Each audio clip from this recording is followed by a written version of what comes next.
Всем привет! Вы на канале Вуаля Ас, и с вами я, Ирада. Сегодня я буду готовить поразительно вкусный, нежный и очень полезный абрикосовый джем. Абрикосовый джем абсолютно не капризный и очень простой в приготовлении. Поверьте, он получится у всех и с первого раза.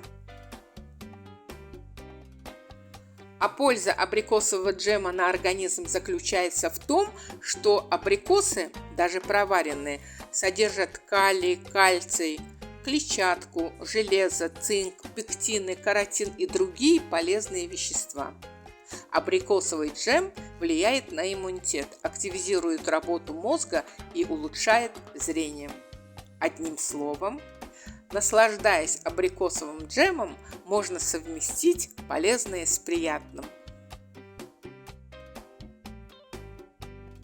О пользе абрикосового джема можно говорить достаточно долго, но я перехожу к приготовлению абрикосового джема. Всем приятного просмотра!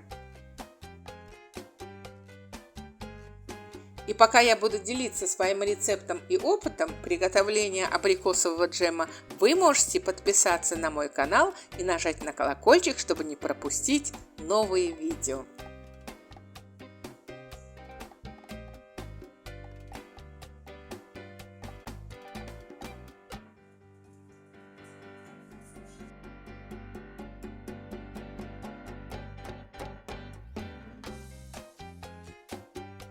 Для приготовления абрикосового джема мне понадобятся абрикосы, сахарный песок, лимонная кислота и пару ложечек питьевой воды. Вот и все.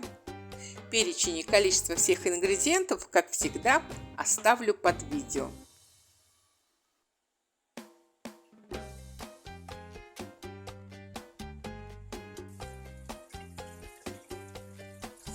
Итак, абрикосы кладу в холодную воду примерно на час. Затем несколько раз меняю воду, при этом каждый раз, перекладывая абрикосы из одной посуды в другую, очень бережно мою их. По ходу отрываю плодоножки у абрикосов, затем откидываю абрикосы в дуршлаг, после кладу на хлопковую салфетку, чтобы вода стекла.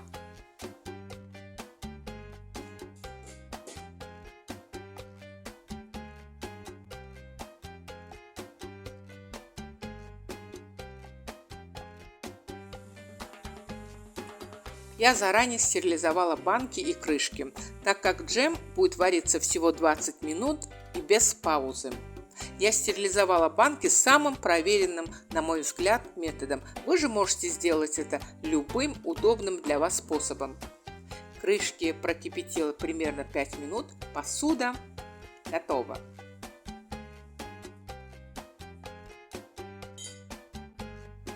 Теперь раскрываю абрикосы, вынимаю косточки, и можно сразу же отправить абрикосы в сотейник. Но я хочу их взвесить, так как количество купленных мной абрикосов заметно уменьшилось. А мне надо знать, сколько всего абрикосов и сколько их останется после удаления косточек. Как вы догадываетесь, это для того, чтобы знать, сколько же положить сахара в джем. К слову сказать, я сахара кладу на 20-25% меньше, чем вес абрикосов. Во-первых, абрикосы, которые я сегодня использую, достаточно сладкие. К тому же мы не любим слишком сладкий джем. А если в цифрах, то на кило 400 чистого веса абрикосов я положила кило 100 сахара. Таким образом, количество сахара в моем джеме получится среднее. Вы же ориентируйтесь на свой вкус. Конечно же, все это укажу под видео. Какие абрикосы применять для варки джема – дело выбора каждого. Лично я не вижу необходимости применять для этого слишком большие и отборные абрикосы.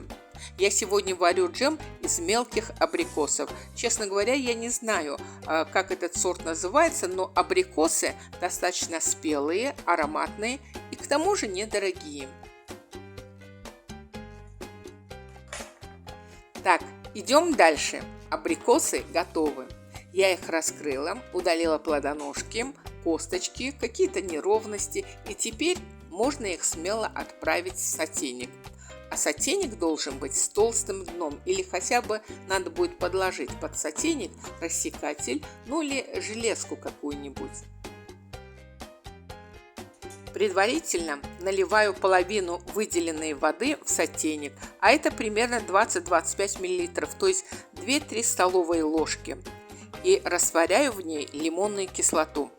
Пока остальную воду отложу в сторону. Если будет необходимость, я долью еще немного воды, но в дальнейшем вы увидите, что в этом не будет необходимости.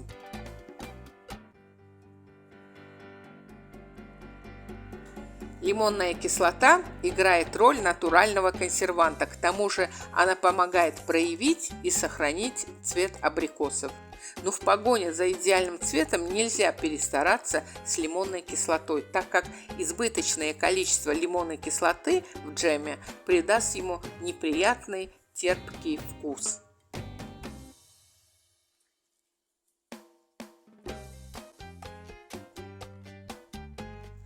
Чаша моих весов маленькая, поэтому мне пришлось взвешивать абрикосы в 2 этапа. Также снимаю косточки с остальных абрикосов, взвешиваю их и досыпаю в сотейник.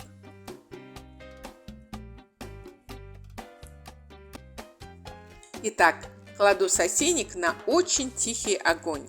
Я насыпала сюда все абрикосы, а вот сахар разделяю на 4 части и пока насыпаю в сотейник всего лишь 1/4 часть сахара. Я это делаю на глаз, но при желании можно взвесить.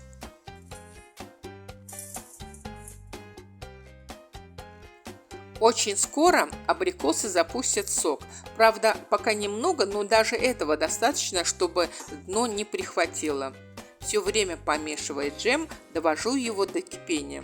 Я мешаю джем силиконовой лопаткой, но также можно использовать деревянную лопаточку.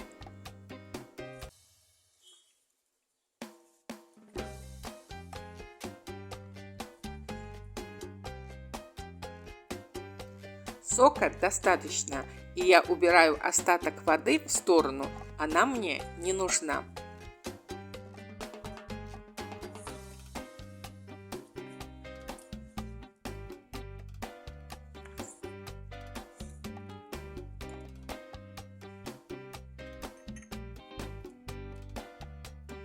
А вот пошли первые пузырьки, и я включаю таймер на 5 минут.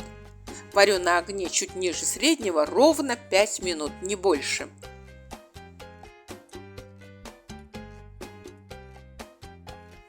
Прошли 5 минут, насыпаю вторую часть сахара, прибавляю огня и все время помешивая довожу джем до кипения.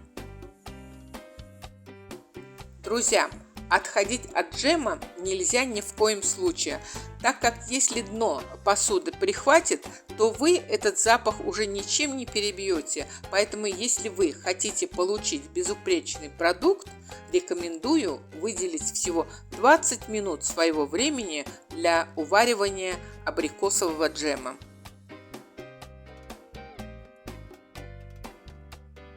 Продолжаю мешать. Как вы видите, абрикосы запустили достаточно много сока, и джем достаточно жидковатый.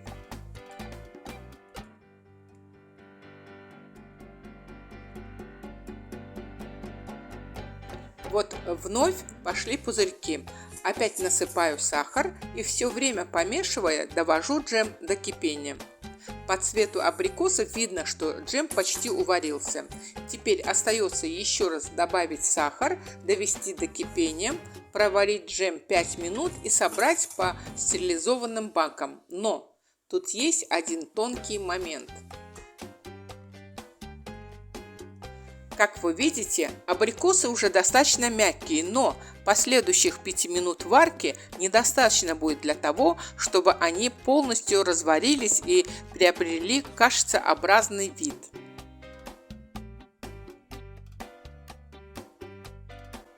Конечно же, можно попробовать помять абрикосы с помощью толкушки, как картофельное пюре. Но, по-моему, даже это не поможет. Или же можно чуть больше варить джем, но не хочется передержать его на огне и терять вот этот янтарный цвет. Поэтому я воспользуюсь блендером.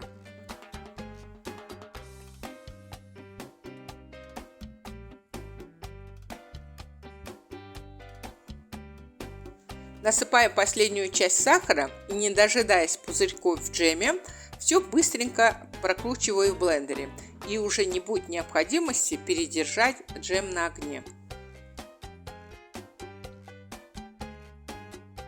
Честно говоря, эти кусочки в джеме можно даже оставить как есть. В принципе, они уже сварились. И лично мне даже нравится, когда цельные кусочки абрикосов попадаются как в пирогах, так и просто к чаю. Но дети иногда капризничают кушать такой джем. Так что смотрите уже сами. Можно оставить абрикосы как есть или прокрутить на блендере. Но ни в коем случае не оставляйте его на огне больше положенного.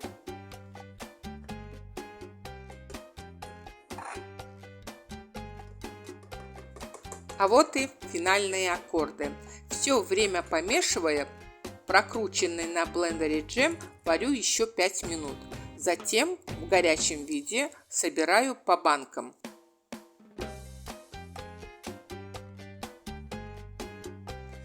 Из указанного количества продуктов у меня получилось 2 банки, одна банка объемом в 650, а вторая 700 грамм. А еще примерно 400 грамм я оставила сейчас поесть.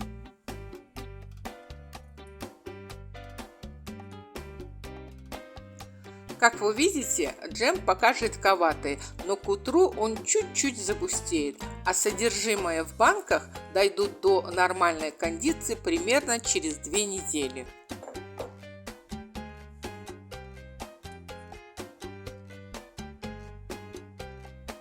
Банки заполнены, и я закрываю их. Одну банку закрываю резьбовой крышкой, а другую под закаточный ключ. То есть метод абсолютно спокойно применяется к любым банкам.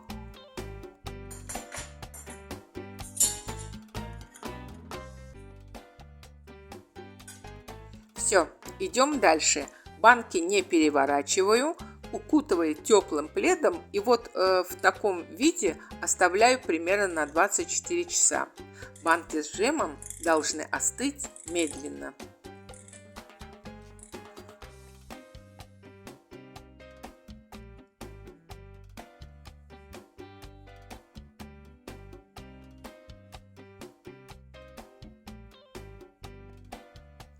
А на следующий день достаю банки и вуаля! Абсолютно не капризный, простой в приготовлении, поразительно нежный, необыкновенно вкусный, очень полезный и богатый витаминами абрикосовый джем готов. Надеюсь, технические возможности моей камеры позволяют передать цвет абрикосового джема без искажения, а цвет у моего джема идеально янтарный, так и должен быть. Еще один момент. При желании можно бланшировать абрикосы и снять кожуру. Я этого, как правило, не делаю, так как после блендера от кожуры у абрикосов и следа не остается. К тому же кожура абрикосов содержит пектин. Так что я не вижу в этом необходимости, а вы уже смотрите сами, оставить кожуру у абрикосов или нет. Вот, пожалуйста, джем глянцевый. Я действительно не вижу смысла осложнять себе программу. Я убираю банки с джемом на балкон.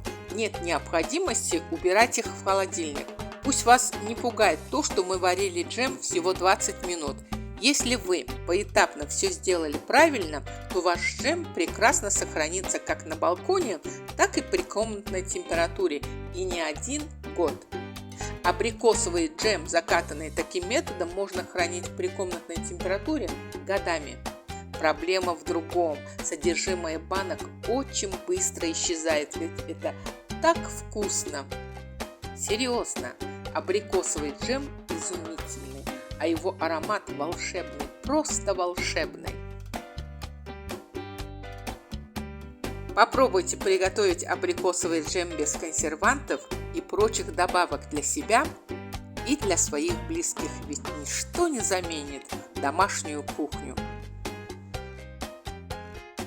Абрикосовый джем прекрасно подойдет как для того, чтобы заправить пироги, так и просто к чаю.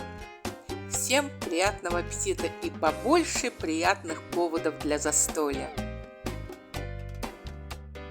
Друзья, я была рада поделиться своим рецептом, опытом и всеми тонкостями приготовления абрикосового джема на зиму. Готовите ли вы абрикосовый джем? Если да, то как вы это делаете и какие еще рецепты закаток на зиму интересны для вас? Пишите в комментариях, я всегда открыта к общению. Очень надеюсь, что мое видео понравилось вам. Не забывайте ставить лайки, подписывайтесь на мой канал и нажимайте на колокольчик, чтобы не пропустить новые видео. Или просто заходите в гости. Буду рада встрече с каждым из вас. Пока-пока и до новых встреч!